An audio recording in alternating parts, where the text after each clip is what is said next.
Hey guys, Raphael here again with Nova Cleaners. Today I want to give you guys 5 tips on how to mop floors like a pro. So let's get right to it.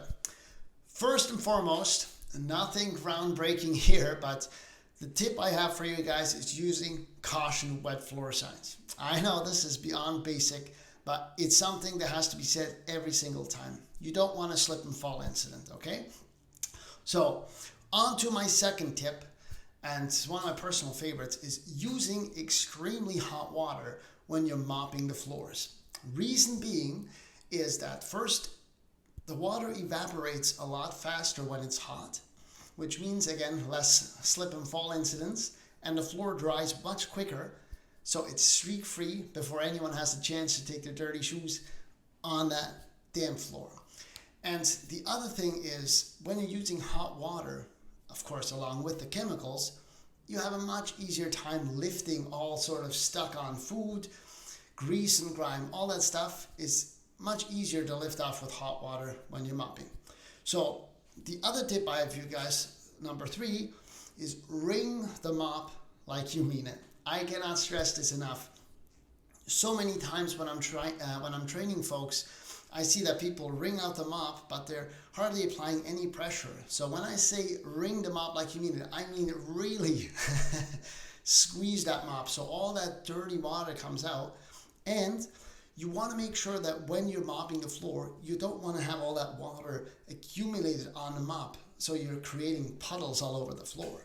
If you oversaturate the floor, you can either damage it or you leave streaks behind, which again, not what we want to do here, right?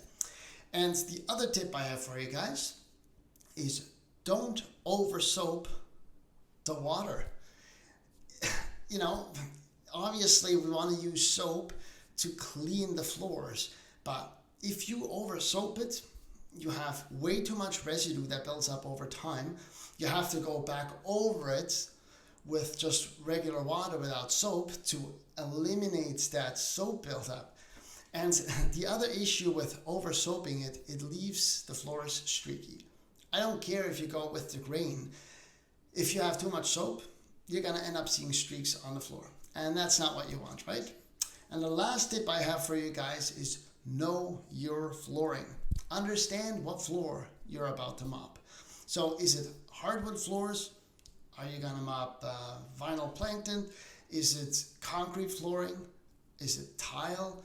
All that stuff is important, right? Because if you saturate a hardwood floor the same amount as you do a concrete floor, you're into a bit of a trouble, right? Because you can most definitely damage the floor doing that. And again, nobody wants to do that. So make sure you understand the flooring, and that way you can also make sure you use the proper chemicals. Anyways, those are my 5 tips for you guys on how to mop a floor like a pro. Of course, as always, if you don't want to do it, give us a call. We'd love to do it for you. Thanks for watching. See you soon.